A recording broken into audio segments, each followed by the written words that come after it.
که تهران و جاده های اطراف شهر به چشم میخوره.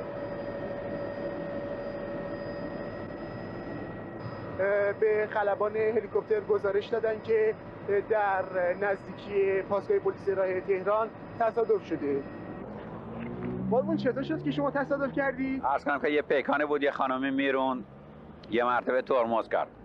منم تونستم جلو اتومبیلمو بگیرم، ولی از اتومبیلایی که از عقب میمدن 3-4 تا زدن به هم.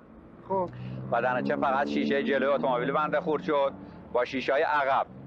ولی فعلا ناچار باید اینجا بمونن تا با جهر ثقیلیان ببرنم دیگه. بله. در این حادثه چند تا اتومبیل؟ 5 تا. 5 تا اتومبیل.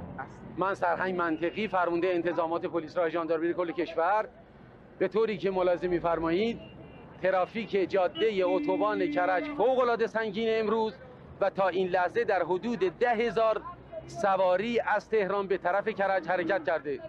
البته جاده های دیگه مثل مهرآباد شمالی، جاده جنوبی کرج و جاده هراز امروز ترافیکش سنگین بوده.